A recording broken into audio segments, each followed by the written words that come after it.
Hello అండి, అందరికీ నమస్కారం. నేను మీ కట్టా కార్తిక్. మమ్మల్ని ఆదరిస్తున్న మీ అందరికీ కూడా ప్రతి భారతీయునికి హ్యాపీ ఇండిపెండెన్స్ డే.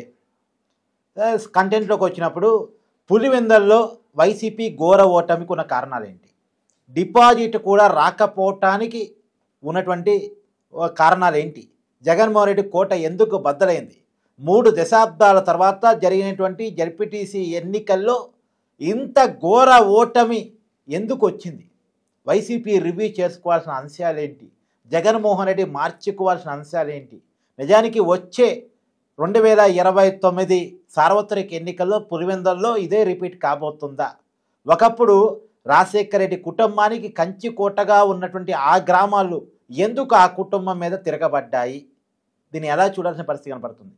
మాట్లాడుకునేటువంటి ప్రయత్నం చేద్దాం. నాతో ఉన్నారు ప్రముఖ సామాజిక రాజకీయ విశ్లేషకుడు డివి శ్రీనివాస్ గారు. సార్ నమస్కారం. నమస్తే సార్, చాలా కాలం పాటు రాజశేఖర రెడ్డి కుటుంబాన్ని అభిమానించిన ఆరాధించిన అనేక గ్రామాలు ఇవాళ జగన్మోహన్ రెడ్డికి వ్యతిరేకంగా తిరుగుబడేట్టు కనపడుతున్నాయి. సరే, పొలిటికల్ కవరింగ్ కోసం వాళ్ళు రిగ్గింగ్ అని చెప్పొచ్చు, దొంగోట్లు అని చెప్పొచ్చు, కానీ అన్ని దొంగోట్లు అంత రిగ్గింగ్ అయితే సాధ్యం కాదు. కానీ మొత్తంగా డిపాజిట్ కూడా వైసీపీకి రాకుండా టీడీపీకి గుండు గుద్దాగా జనం ఓట్లు గుద్దేశారు. దీనికి ఉన్న కారణాలు ఏంటి, ఆ కోట ఎందుకు బద్దలైంది అంటే ఏం చెప్తారు? అంటే ముందుగా మీకు ఛానల్ వీక్షకులకు ప్రజలందరికీ స్వాతంత్ర దినోత్సవ శుభాకాంక్షలు. ధన్యవాదాలు సార్. మీకు కూడా. అంటే ఇవాళ దేశం మొత్తం స్వాతంత్ర దినోత్సవం జరుపుకుంటుంటే పులివెందుల నిర్ణయం చేసుకుందా, నిన్నటి ఫలితాలు అక్కడ స్వాతంత్రం ఏది గత 3 దశాబ్దాల అణిచివేతపై తిరుగుబాటు. ఇప్పుడు పులివెందుల మరి జగన్మోహన్ రెడ్డి నిలబెట్టిన అభ్యర్థికి, వైసీపీ అభ్యర్థికి కనీసం 683 ఓట్లు వచ్చాయంటే అంటే ఏంటి అక్కడ ఇన్నాళ్ళు ఏం జరిగింది, దానికి ఉదాహరణ, దానికి నిదర్శనం ఆ ఓటుతో పాటు పడ్డ స్లిప్పులే. అవును. ఇప్పుడు ప్రజలు ఓటర్లు ఏం చేశారంటే ఓటుతో పాటు కొన్ని స్లిప్పులు జత చేసేసారు. దాంట్లో ఏమనుంది, 30 ఏళ్లలో మొదటిసారి ఓటేస్తున్నానయ్యా, మీకు దండాలు అని ఒకటి రాశాడు. మా వివేకం సార్కి న్యాయం చేయండి అయ్యా అని ఇంకొకటి రాశాడు. అంటే ఏంటి, ఇన్నాళ్ళు ఓటు ముఖం చూడలే, మొదటిసారి ఓటు ముఖం చూసామన్న ఆనందం, ఇన్నాళ్ళు మాకు ఓటు దూరం చేసిన వాళ్ళ పట్ల తీవ్ర వ్యతిరేకతతో పడిన ఓటు లేదు. మరొకటేంటి, వివేకానంద రెడ్డి హత్య, ఆ హంతకులకి గుణపాఠంగా పడ్డ ఓటు. ఎందుకంటే ఈ ఎన్నిక మొత్తం జగన్మోహన్ రెడ్డి ఎవరికి అప్పచెప్పాడు, అవినాష్ రెడ్డికి అప్పచెప్పాడు. అవినాష్ రెడ్డి అసలు మనం చూసాం, ఒక ర్యాలీలు జరపటం, ఇంటింటికి వెళ్ళడం, అసలు ప్రచారం ఏ విధంగా జరిగిందో చూసాం. ఆ రోజు అసలు పోలింగ్ నాడు కూడా ఆయన వీరంగం. అవును. హౌస్ అరెస్ట్ చేశారు. నువ్వు ఎంపీ కాబట్టి నిన్ను ఈ పార్టీ తరఫున హౌస్ అరెస్ట్ చేస్తే, అతను ఎమ్మెల్సీ తెలుగుదేశం తరఫున ఎవరు, భూమిరెడ్డి రామ్ గోపాల్ రెడ్డి, అతను ఎలా ఉన్నాడు, నువ్వెలా ఉన్నావు, నువ్వేమో తప్పించుకొని పారిపోయావు. అతను ఎవరు, కమలాపురం మాజీ ఎమ్మెల్యే సుధీర్ రెడ్డి ఇంట్లో దాక్కున్నావు. ఆ తర్వాత వచ్చి మళ్ళా జగన్మోహన్ రెడ్డి కార్యాలయంలో కూర్చున్నావు. అంటే డిఐజీ కోయా ప్రవీణ్ ఆయన రావాలా మీ పార్టీ కార్యాలయానికి? ఆయన మీ పార్టీ కార్యాలయానికి వచ్చి నిన్ను అరెస్ట్ చేసే పరిస్థితి ఎందుకు కల్పించారు? ఇప్పుడు భూమిరెడ్డి రామ్ గోపాల్ రెడ్డి ఏం చేశాడు, అతను తీసుకుపోయి ఇడుపులపై స్టేషన్లో పెట్టారు. సాయంత్రం 6 దాకా అతను వదలలేదు. అవును. ఇప్పుడు మనం తీసుకున్నాం, మీరు అన్నారు అసలు ఏంటి ఈ ఎన్నిక ఫలితాలతో ఏం నేర్చుకోవాలి జగన్మోహన్ రెడ్డి ఆ పార్టీ. ఇప్పుడు వీళ్ళ నాన్న రాజశేఖర్ రెడ్డి, వీళ్ళ చిన్నాన్న వివేకానంద రెడ్డి, వాళ్ళు అణిచేశారు, వాళ్ళు స్వేచ్ఛగా ఓటేయని లేదు. కానీ వాళ్ళంటే అక్కడ ప్రజల్లో ఒక అభిమానం, ఒక భయం. ఏది అసలు ఇన్నాళ్ళు అసలు నామినేషన్ వేయలేదు ఎవరు కూడా అక్కడ. ఏది మనం చూసాం, ఒక 5 ఎన్నికలు జరిగాయంట పులివెందుల జడ్పీటీసీ. 5 ఎన్నికల్లో 3 అసలు ఇనానిమస్, 2 సార్లు ఏకపక్షం.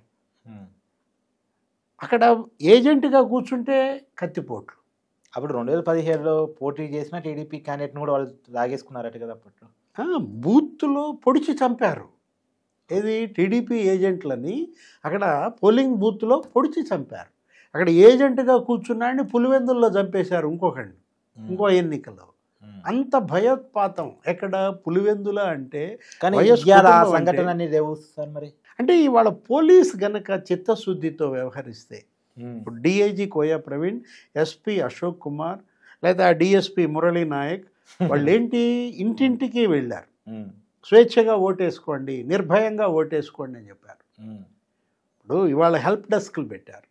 జగన్మోహన్ రెడ్డి ఏమన్నాడు, ఈ బూత్ తీసుకెళ్ళి అక్కడ పెట్టారు, ఆ బూత్ తీసుకొచ్చి ఇక్కడ పెట్టారు అన్నారు. వాళ్ళకి ఇబ్బంది లేకుండా బస్సులు కూడా పెట్టారు. అవును, ఉచిత బస్సులో ఓటర్ని తీసుకెళ్ళి ఓటేసుకొచ్చారు. ఇప్పుడు నిజంగా చెప్తున్నాను, రీపోల్ మీరు అడిగారా లేదా? మీరు రీపోల్ అడిగితే ఈసీ 2 పోలింగ్ కేంద్రాల్లో రీపోల్ ఇచ్చింది, మీరు బాయ్కాట్ అన్నారు. మీరు బాయ్కాట్ అన్నా కూడా ఆ బూత్లో 68% ఓట్ అయ్యాయి. అసలు అక్కడ ఓట్ పర్సెంట్ ఎంత పడింది? 74%. నువ్వు బాయ్కాట్ అన్న తర్వాత కూడా 68% ఓటేశారంటే ఇంకా నీకు ఎన్ని ఓట్లు? తీసేయి, దాంట్లో దీన్ని తీసేయి. అంటే నీ మాట విన్నది 6%. అది వేరే పనుల్లో వెళ్ళి వాళ్ళు వెళ్ళలేదో ఓటేయడానికి, ఇసుగేసి వెళ్ళలేదో, అది వేరే విషయం. అంటే 6% కూడా ఇవాళ జగన్మోహన్ రెడ్డి మాట అక్కడ వినలేదు, అక్కడ పాటించలేదు. ఎన్ని తప్పిదాలు జగన్మోహన్ రెడ్డి చేసిన, ఎన్ని తప్పిదాలు. ఇప్పుడు రాజశేఖర్ రెడ్డి ఉన్నాడు, వివేకానంద రెడ్డి ఉన్నాడు, అసలు ఆ మండలం మొత్తం వాళ్ళ కుటుంబంగా ఫీల్ అయ్యేవాడు. అవును, పులివెందులో ఎవడి పెళ్ళికి లేకపోతే ఎవడింటో ఏ ఫంక్షన్ ఏదొచ్చినా, శుభకార్యానికి వచ్చినా ఎంతో కొంత తృణమో పణమో ఇచ్చి పంపేవాడు. చేతికి ఎమ్ముకున్నది అంటారు కదా సార్ రాజశేఖర్ రెడ్డిని. నువ్వు నీ చేతికి ఎముక కాదు, నీ చేతికి గొడ్డల. ఇప్పుడు ఏమనుకోవాలి, ఏం చెప్పాలి చెప్పు, నువ్వు చెప్పు. ఇప్పుడు ఒకటి, అసలు వాళ్ళకి అందుబాటులో ఉన్నావా? ఇప్పుడు పులివెందులలో ఉన్నావు, 14 నెలలు అయింది కదా ఓడిపోయి, నువ్వు ఇది ముఖ్యమంత్రిగా దిగిపోయి 14 నెలలు అయింది కదా. 14 రోజులు ఉన్నావా? 14 రోజులు కాదు, 14 గంటలు ఉన్నాడా? అరే ఏదో జయంతి నాడు వెళ్తావు. అంటే నాకు ఇలా కార్టూన్ గుర్తు వస్తుంది ఇది సంగతిలో. జగన్మోహన్ రెడ్డి బాధపడుతూ ఉంటాడు పులివెందుల ఓటం మీద.